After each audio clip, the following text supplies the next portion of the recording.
Okay. Hi, everyone. Welcome back. Today, we have a treat for you. We have Brian Swift, who lives in Illinois, and he has such an inspiration story. I want everyone to know about him and let him share some of the things that he has dealt with in his journey in life. We all have limitations.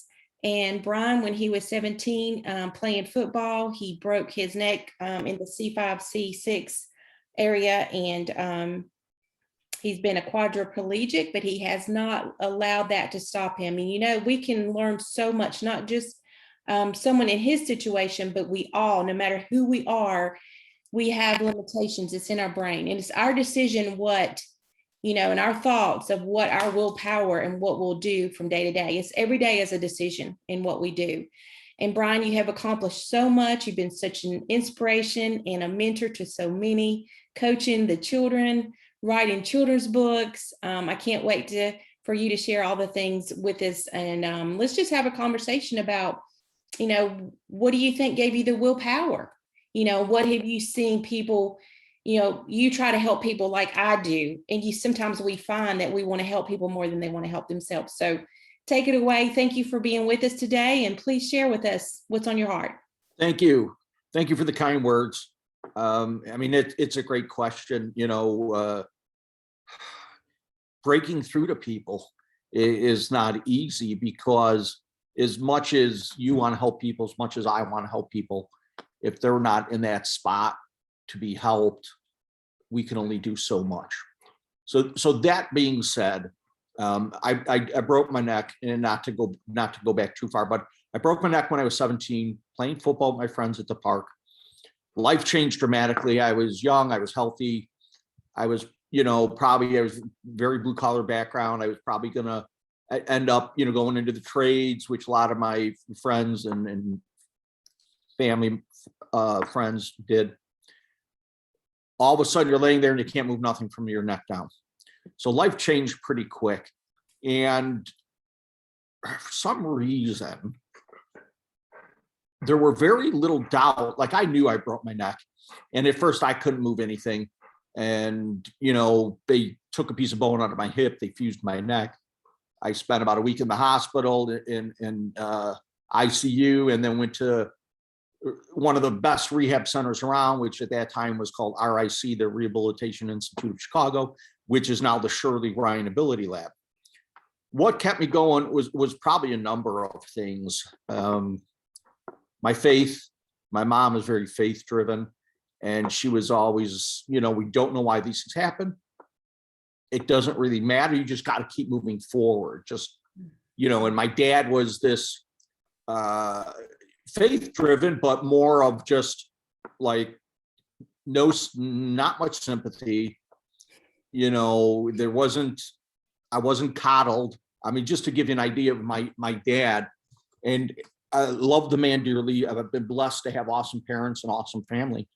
But I remember after coming home from the rehab after 4 months, I was in the kitchen talking with my mom, and I don't know, maybe I was in a bit of a mood. I don't even remember. I don't remember the conversation being wrong, but he came into the room and he said, listen, if you're looking for sympathy, you could find it in the dictionary between shit and syphilis. So go out, and that was my dad. He was a man of very few words. So it was like, if dad said, grab a seat, you didn't look for a chair, man, you grabbed a seat. Mm-hmm. And I think the combination between, his very tough love and my mom's tough faith, man, that I wouldn't be here and wouldn't be so blessed to have accomplished the things I have, along with fear. Yeah. Now, fear can do two things. I know that we've talked about this. There's a healthy fear, right, that keeps people from getting hurt. And then there's a fear that paralyzes people, right? No pun intended, but it paralyzes people mentally from doing things. I had a healthy fear of, I didn't want to live that life.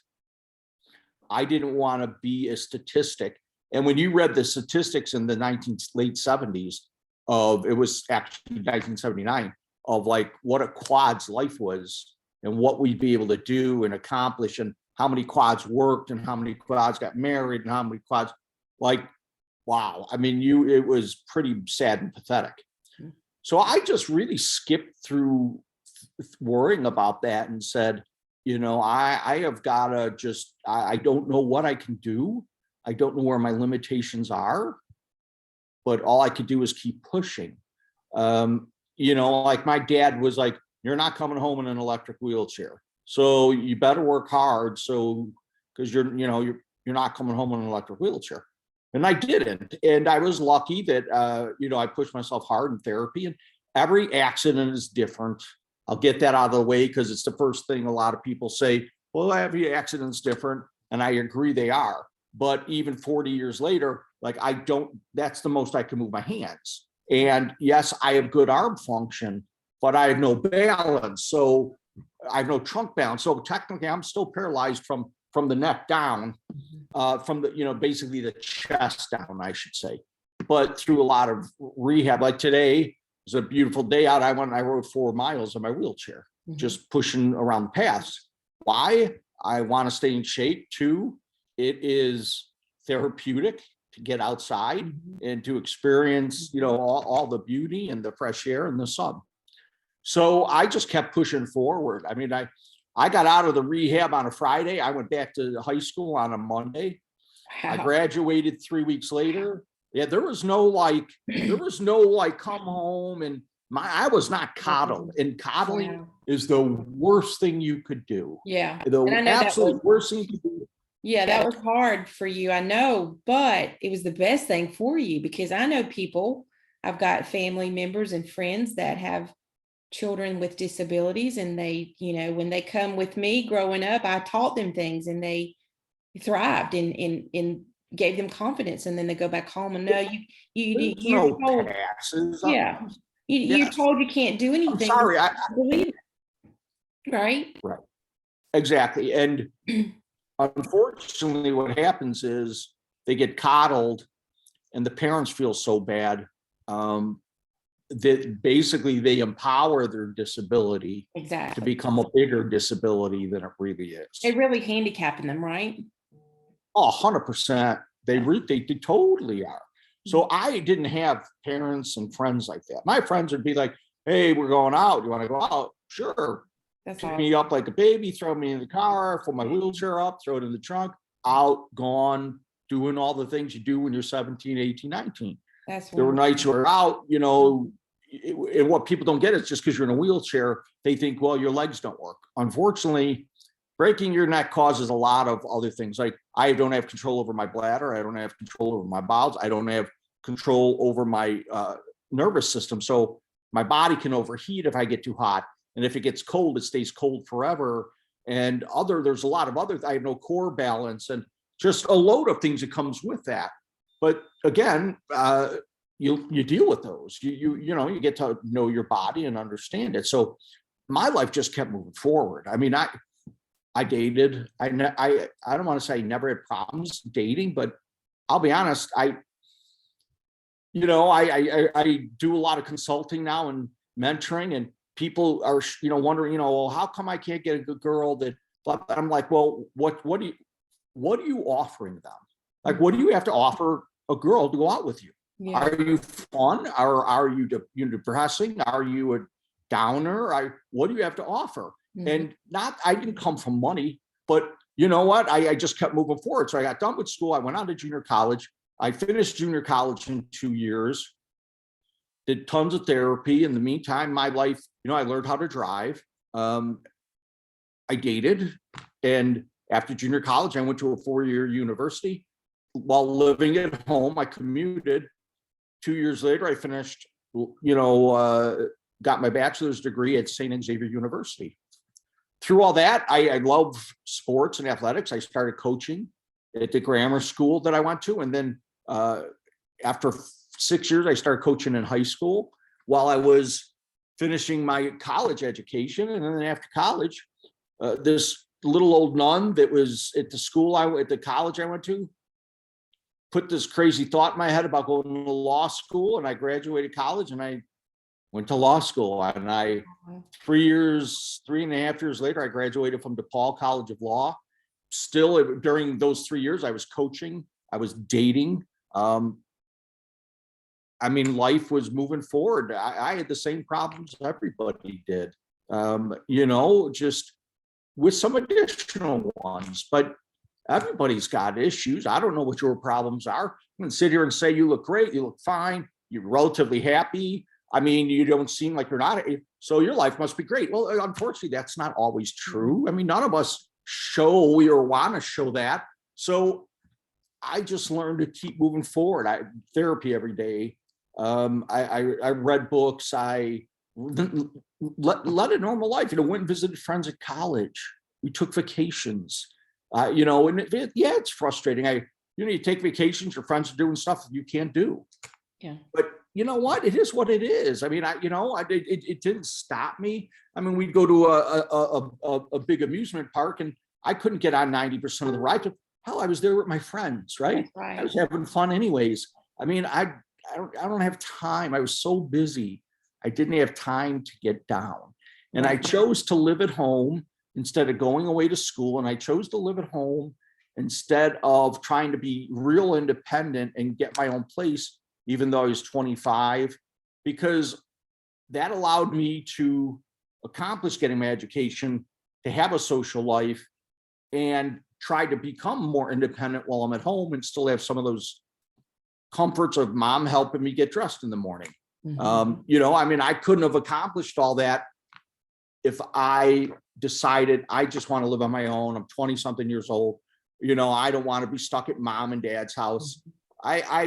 Everything's a choice, right? Yeah. And I chose living at mom and dad's house and pursuing these things that would make me better down the line. Exactly. That was wisdom, because you could have left and you wouldn't have got those things accomplished, and then you could have got depressed. Who knows?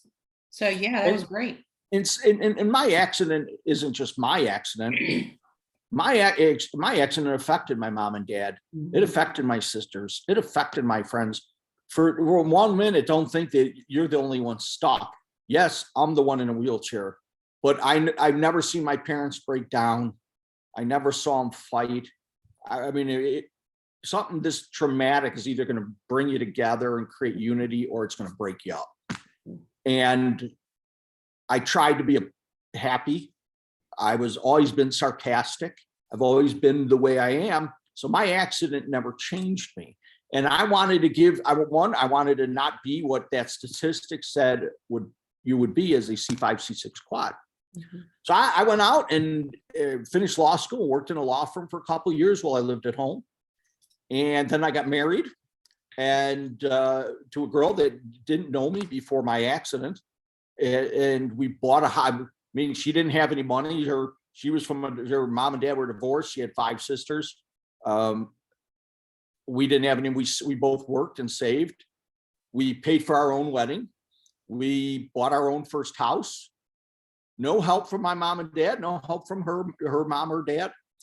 And she's a school teacher. I was still coaching athletics. I only worked for a law firm for a couple of years. Didn't like it. It just didn't fill me with what I thought, which I went into corporate training and management.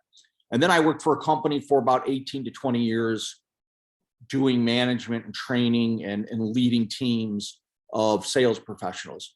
Loved it. I excelled. I did great.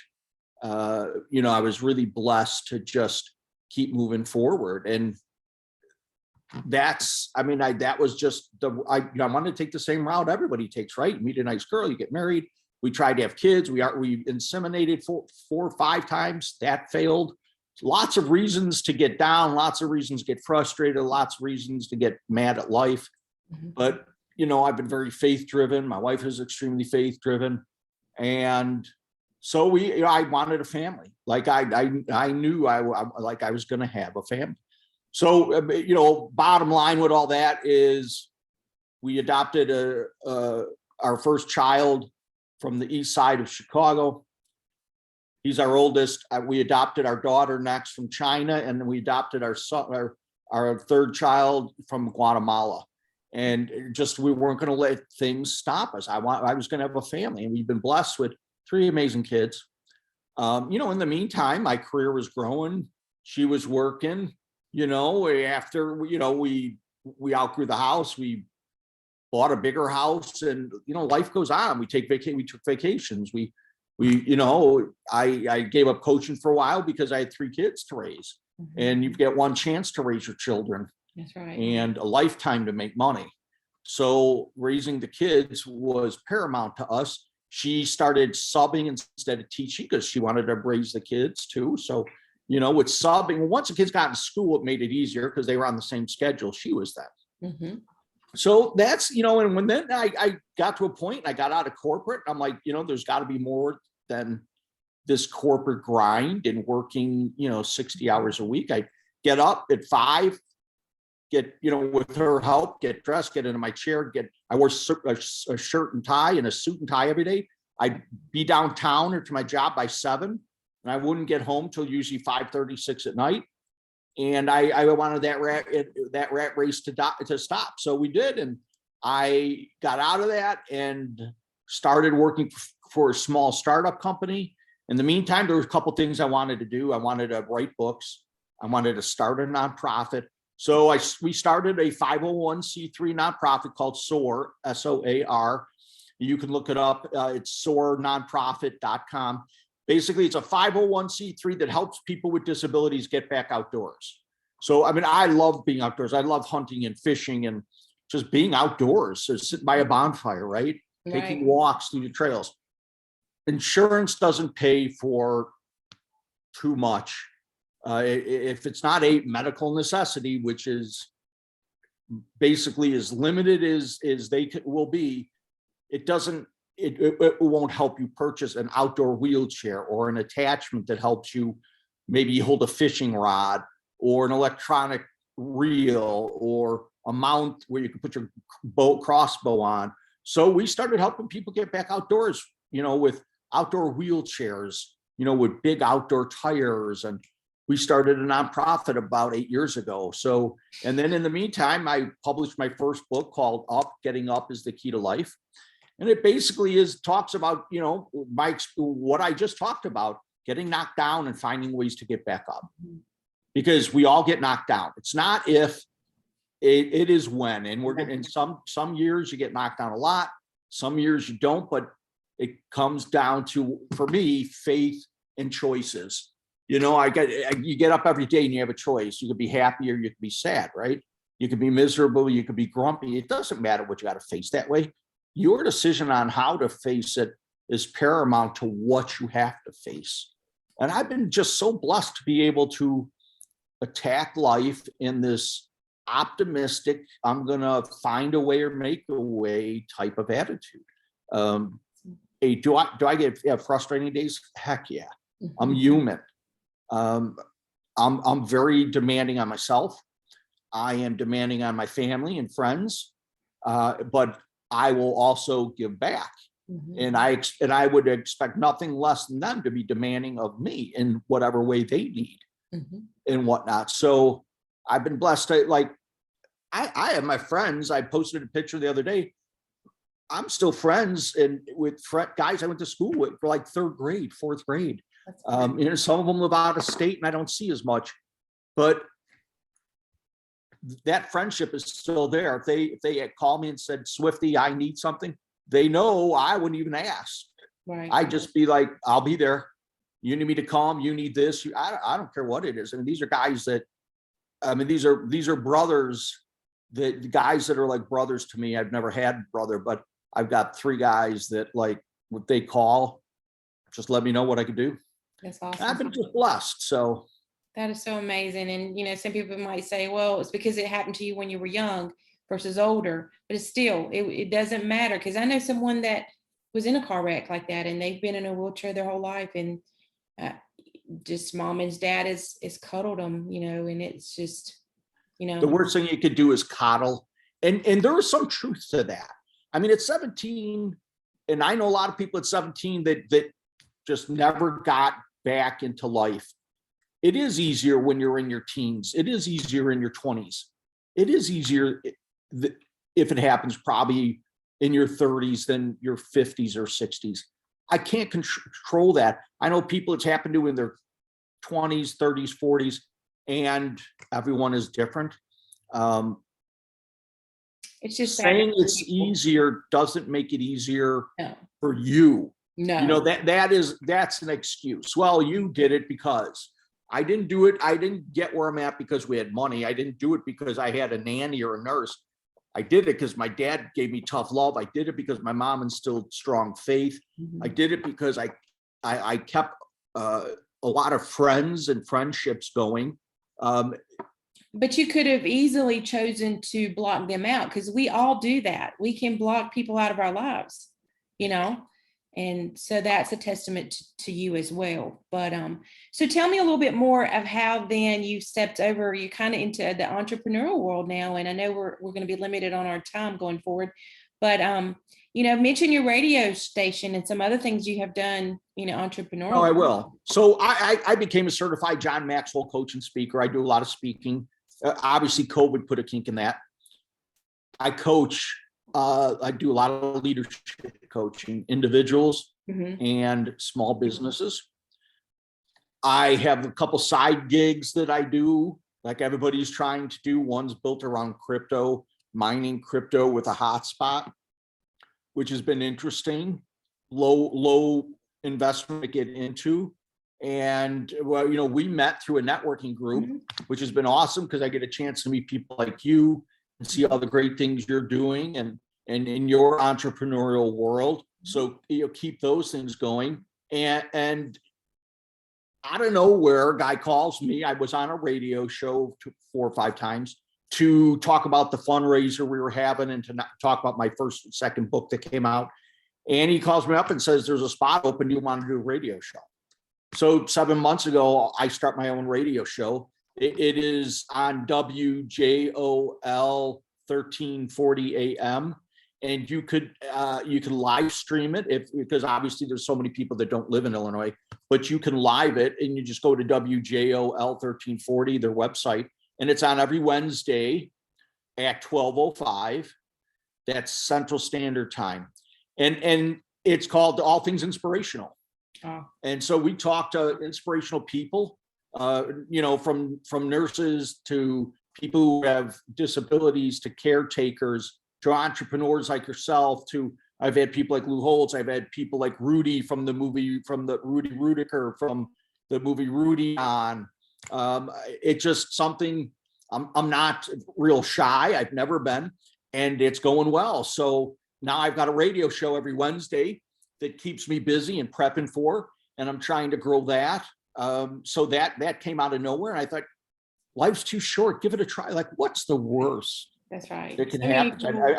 I make an idiot of myself. Well, it won't be the first time, and it won't be the last. So, well, you know, people are afraid to take risk, and you know, it's through those things of making yourself look like a fool. You learn, you grow. It's okay, and then guess what? It gives other people hope that if you can look like a dummy and still go on and be successful, then hey, I can do this too.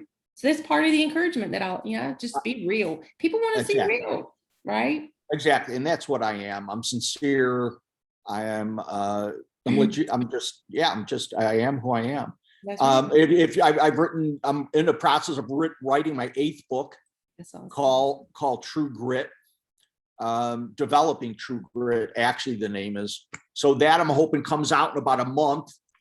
Before that, at the beginning of the summer, I put out my first children's book called Having a Ball. And that was fun. That was interesting. It's something I wanted to do, break off into another genre. And my first book was called Up, Getting Up is the Key to Life. My second book was called Rising Up. And so then I've had other books from there. So I branded myself. So it's been 40 years since I've been in the wheelchair. So I branded myself as the Quad Father. So my third book was The Quad Father. And it is basically an unapologetic writing of all the excuses I have heard in my lifetime why people don't do the things they want to do, and my answers to them from the Quad Father's perspective. Yeah. You know, and some of it is, suck it up, buttercup. I mean, I don't know what to tell you. Yeah. You know, sometimes it is what it is that way. So that, that was the book where I branded myself as the Quad Father. I call the radio show Brian the Quad Father Swift, all things inspirational. And I stay busy. I do woodworking. I make live edge tables. I just stay crazy busy. It drives the people around me a little nuts because keeps them a little busy too. But it's a healthy busy and it's a good busy. Well, as you know, I'm about to be my first time grandmother. Our little baby granddaughter is due any day now. Congratulations. Waiting. And I saw your book and I'm gonna get that for her and have that to read. And it just inspires me to hear your story. And I want people to know about you and want to get that out and share that. Reading those books would be so beneficial. And, tagging into your radio show would be, and then just sharing that with other people. Because when we hear things or hear people's stories, we know someone that needs to hear that. And that's the thing, we just keep sharing. So I'm so glad that we have met, and definitely people can find you on Facebook. You've got an Instagram account. What else do you have out there? I have a YouTube channel called the Quad Father, Get Fit While You Sit.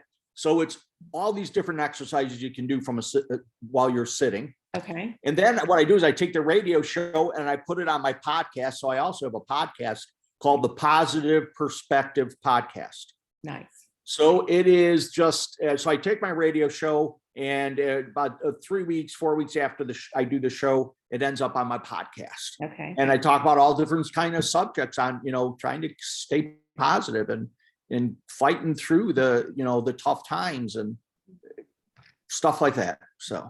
Well, it's been a joy to have you on the show, get your story out there. And Thanks for having me. Interacting with you on social media and just like-mindedness that we are, your spirit bears witness with that spirit of faith, spirit of stubbornness. Definitely. And tenacity. I have that too. So it's really nice to meet you and continue relationship with you. And no, definitely. I'm glad we met through the networking group, and we will definitely stay in touch. I like what you do with the water. That will be a further discussion. I'm all about health and trying to do the best we can. Well, what we ate 40 years ago and drank is not what it is today. So I think you've got an awesome product that definitely is needed out there. So good luck with, and anything I can do to help. It's like anything reach else. out to me anytime. It's like anything else. We're educators. We're planting the seed. Sometimes 100%. It could take a year or two for someone to be ready, but that's why we do what we do. We know we have something that's going to help people, inspire people, change their lives. And that's what it's all about, making the world a better place. So exactly, one person at a time. Well, do you share your email also and your phone number? Let's get that in there. And then I'll also, when I post this, I'll put that in there, but go ahead. So yeah, you can email me at bswift. So my first initial last name, BSWIFT 6262 @gmail.com. Okay. So that's where you can email me. And you could also contact me through SOAR, Swift Outdoor Accessible Recreation. I have my other page of brianpswift.com.